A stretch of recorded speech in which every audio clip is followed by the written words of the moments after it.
Sehat? Sehat. Amin. Pujian untuk kita panjatkan atas segala nikmat Allah Subhanahu wa Ta'ala kepada kita semua. Sehingga hari ini kita bisa dipertemukan kembali pada pembelajaran kita hari ini. Kita sambil biar rileks, biar semangat. Oke? Tahu lagu tangan ke atas ya? Tahu ya? Oke, sama-sama kita menyanyikan lagu tangan ke atas, nanti dilanjutkan dengan berdoa. Oke, 1, 2, 3.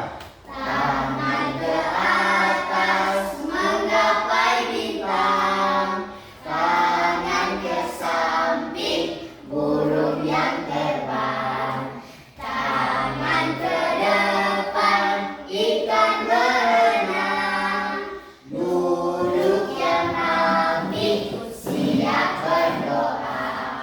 Teman-teman, sebelum kita belajar, mari kita berdoa. Bismillahirrahmanirrahim. Abizikni ilman warazukni fahman. Oke, selanjutnya Pak Guru ngecek ininya kehadiran dulu ya. Bahasa dulu ya. Yang pertama, Rasya ada. Hadir Rasya. Kemudian Nur Zahira. Hadir. Hadir.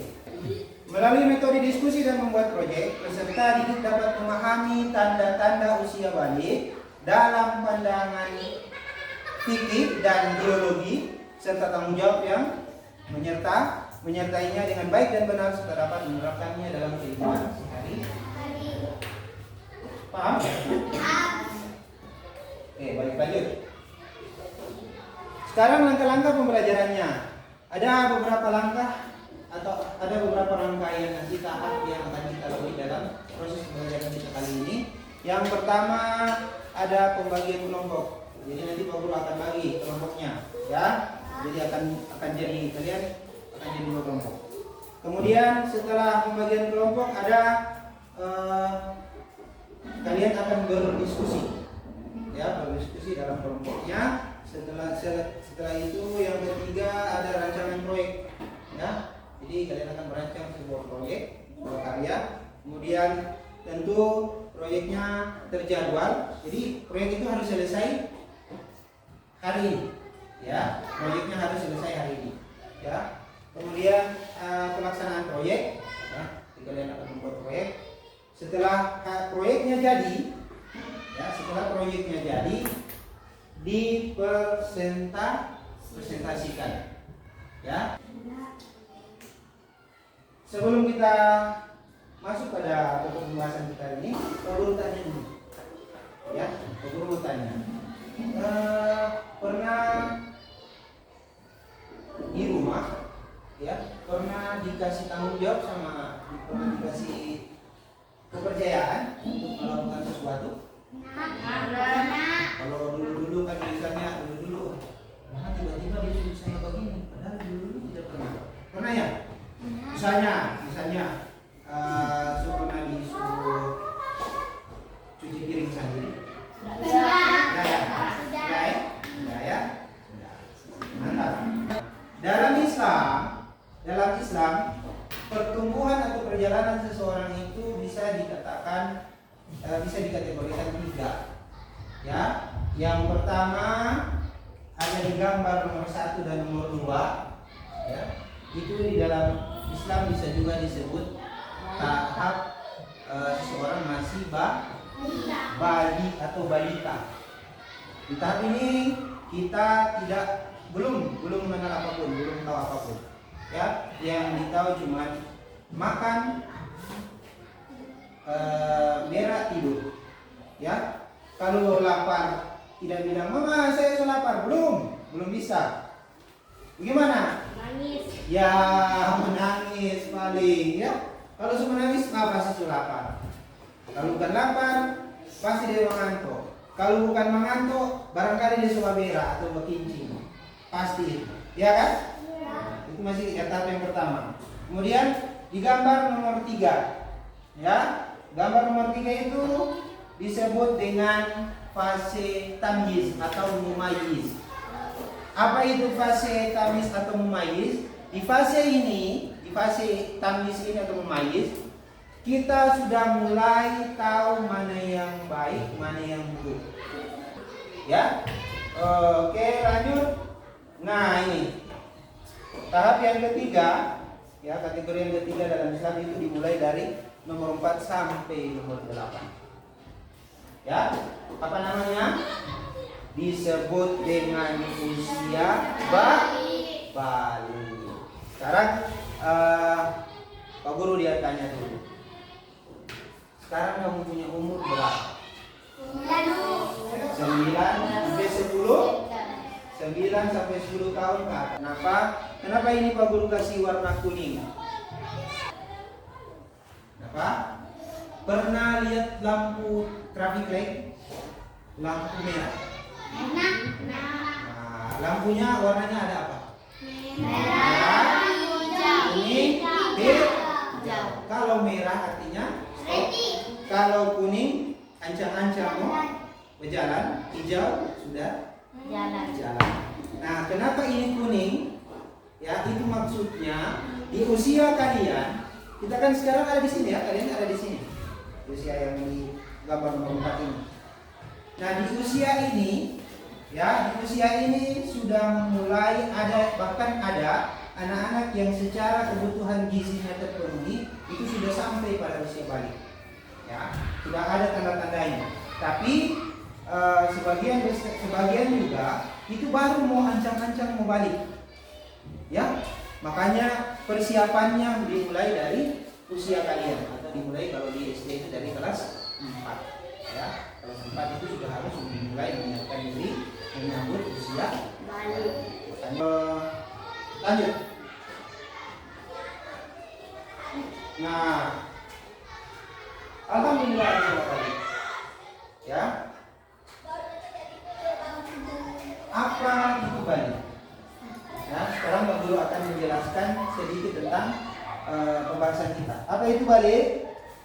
Balik secara bahasa artinya sampai. Ini ada percakapan, ya, ada percakapan antara adik dengan kakak ini. Ya, ternyata kakaknya bilang begini, batas kedewasaan itu bukan dilihat dari tingkat kelasnya atau tingkat sekolahnya, ya, tapi bisa diketahui dari tanda-tandanya, tanda-tanda kedewasaan itu, ya. Terus adiknya bilang, baiklah, aku ingin belajar tanda-tanda balik. Oke, jadi hari ini kita akan belajar juga tentang tanda-tanda usia balik. Tanda-tanda usia balik. Jadi ada dua, ya, ada dua yang kita akan pelajari tanda-tanda menurut ilmu fikih dan menurut ilmu biologi. Ya. Yang pertama tentang tanda-tanda usia balik menurut pandangan ilmu fikih atau pandangan Islam. Tanda-tandanya apa? Untuk anak laki-laki, tanda-tanda yang pertama itu mimpi basah. Ya, mimpi basah. Kemudian tanda-tanda yang kedua itu adalah usianya 15 tahun. Kemudian ada pandangan menurut ilmu biologi atau ilmu pengetahuan. Bagi perempuan, perubahan tanda-tandanya adalah perubahan fisik, ya, pertumbuhan badan lebih cepat, bertambah apa? Bertambah cepat, ya. Jadi pertumbuhannya lebih cepat, ya. Nanti tanda-tanda lain apa? Dia akan menjadi lebih aktif. Kemudian nafsu makannya meningkat juga. Jadi buat laki-laki yang nanti kuat makan, yang perempuan juga nanti kuat makan, meningkat nafsu makannya. Kemudian Perbedaannya dengan laki-laki itu, kalau laki-laki itu suara lebih berat, kalau perempuan lebih merdu. Ya, makanya kebanyakan yang jadi penyanyi banyak yang cewek-cewek. Ya, yang perempuan karena semakin dewasa semakin merdu suaranya. Kulitnya akan jadi lebih halus kalau yang perempuan. Ya. Jadi dibanding dengan laki-laki, kalau laki-lakinya tidak semulus dengan perempuan. Nah, kalau laki-laki badannya juga itu kekar, badannya kekar, nggak kotor. Ya, kalau perempuan dia lebih halus. Ya, paham sampai sini? Paham. Oke, kita lanjut. Kalau tadi tanda-tanda, sekarang ada kewajiban. Jadi ada kewajiban bagi setiap anak yang sudah balik. Kalau orang sudah balik, yang sudah haid bagi perempuan, yang laki-laki sudah mimpi basah, itu kita sedang berhadas besar, ya. Nah, saat itu juga kita sudah punya kewajiban untuk mensucikan diri dengan cara apa? Mandi. Ada istilahnya mandi wajib. Ya. Kemudian yang kedua, kewajiban yang kedua, sholat fardu. Kemudian kewajiban yang ketiga adalah menutup aurat itu sesuatu yang harus ditutupi. Kalau laki-laki di mana auratnya? Dari pusat sampai bawah lutut. Itu auratnya laki-laki. Perempuan mana? Semua anggota badan kecuali mata dan apa ini? Tangan ini. Kalau tangan ini udah masuk kan tangan. Nah ini kan ini telapak tangan. Selanjutnya yang keempat, kewajibannya adalah menuntut ilmu. Kemudian kewajiban yang terakhir adalah berbakti kepada orang. Jangan lupa ya, kewajiban kita adalah berbakti kepada orang. Maju ke depan, sambil tersenyum. Mundur ke belakang, sambil tertawa. Digulung-gulung, bertepuk tangan. Melompat, teriak hore, hore.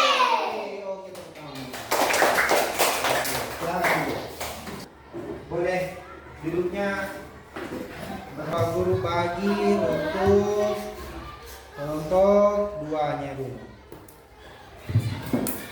Kelompok guru ini kelompok dua LKPD-nya ya, ada masing-masing. Satu orang itu. Kemudian kelompok satu. Ini ya. Jadi ditulis namanya ya. Oke.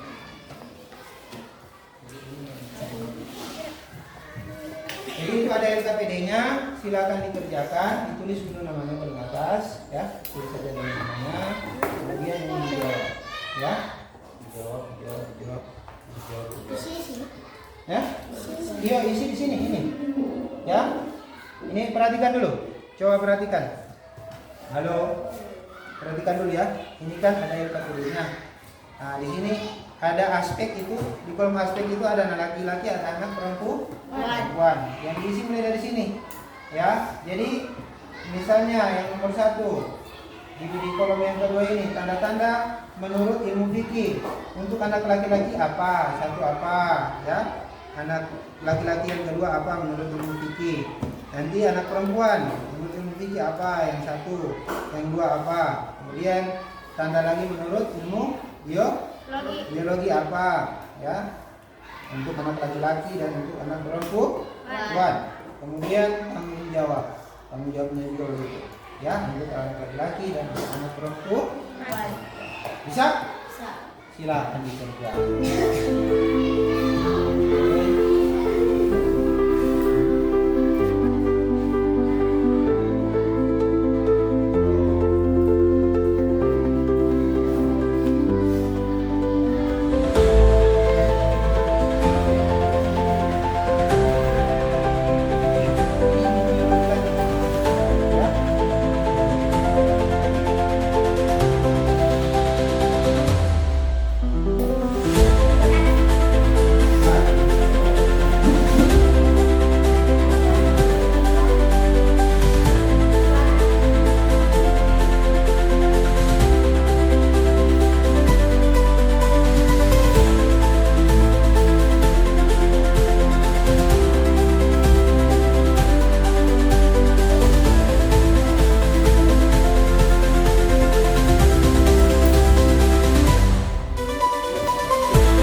selalu gembira.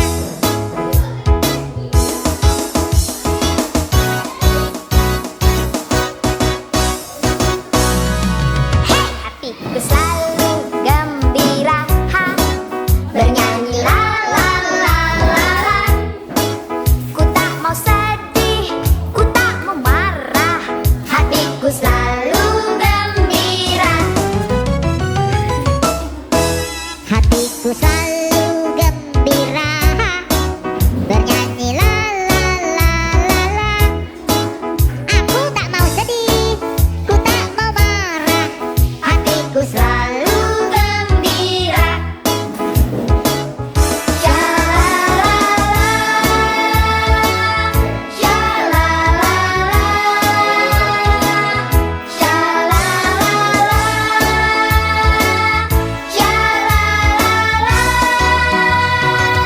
Hatiku selalu gembira.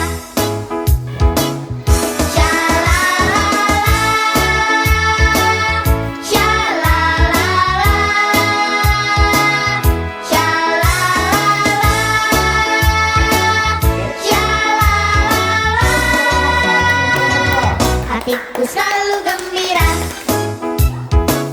Hatiku selalu gembira. Gembira, gembira, selalu bergembira. Hey! Oke, tepuk tangan dulu untuk kelompok 1. Ya, silakan balik ke tempatnya di kelompoknya. Kesimpulannya yang pertama adalah apa itu balik? Ya, balik itu secara istilah adalah kedewasaan seseorang yang bisa diketahui dari tanda-tandanya. Istilah lainnya adalah mukallaf. Mukallaf itu sudah melekat kepada anak yang sampai pada usia mukallaf itu sudah melekat tanggung jawab. Jadi sudah ada istilahnya pahala dan dosa. Kalau dia melakukan kebaikan maka dia diganjar dengan pahala. Kalau dia melakukan keburukan maka dia diganjar dengan dosa. Apa saja tanda-tanda baliknya? Kalau yang laki-laki apa tadi? Barok. Kemudian apa lagi? Kumis. Kemudian janggut. Kemudian ya, suaranya lebih berat. Jadi itu tanda-tanda yang akan muncul kepada anak yang kalau sudah masuk usia balik. Kemudian kalau yang perempuan apa tadi?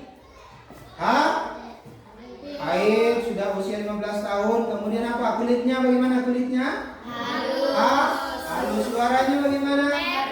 Suaranya lebih merdu. Apalagi pinggulnya lebih membesar ya. Begitu.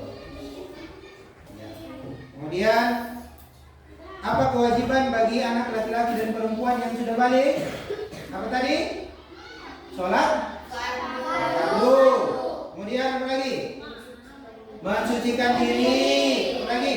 Menutup aurat. Apa lagi? Berbakti kepada orang tua. Apa lagi yang terakhir? Menuntut ilmu kita. Oke. Kemudian bagaimana penerapan dalam kehidupan sehari-hari konsep usia balik ini? Jadi Pak Guru kasih contoh kalau anak-anak yang sudah balik ya sudah punya tanggung jawab. Salah satunya tadi sebagaimana yang dikatakan oleh Nabi kita bahwa anak yang sudah usianya balik itu tempat tidurnya sudah harus dipisahkan. Jadi tidak boleh lagi tidur dengan mama dengan papa. Dengan kakak tidak boleh lagi. Apakah kalian merasa bahagia dengan pembelajaran kita hari ini? Senang ya, alhamdulillah. Kemudian apakah dengan membuat poster tadi, kalian lebih bisa dengan mudah memahami materi yang pembelajaran kita hari ini? Ya, lebih mudah? Ya. Ini asesmennya, gambar asesmennya. Ya, ini asesmennya. Ini keluarga Wakti terdiri dari ayah, ibu, adiknya usianya 10 tahun, kemudian Wati. Ya, jadi ada 4 orang. Wati usianya 16 tahun.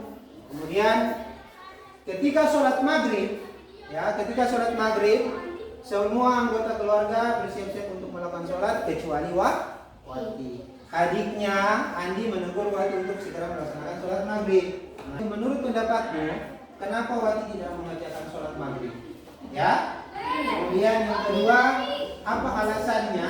Atau jelaskan alasan mengapa Wati tidak melaksanakan sholat maghrib. Jadi itu silakan dikerjakan. Oke, baik.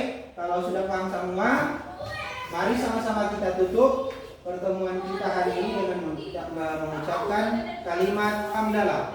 Alhamdulillahirabbil alamin. Sampai jumpa pada pertemuan berikutnya. Sebagai informasi, di pertemuan berikutnya kita akan belajar tentang apa? Kita akan melakukan P5. P5-nya tentang apa? Membuat ketupat. Membuat ketupat. Bahannya dari daun kelapa. Sampai sini paham semuanya? Jelas? Jelas? Ya. Alhamdulillah, pertemuan kita hari ini telah selesai. Kalau sudah paham, sudah jelas semuanya, Pak Guru akhiri pertemuan kita hari ini. Wallahul muwaffiq ila aqwamit thoriq. Assalamualaikum warahmatullahi wabarakatuh.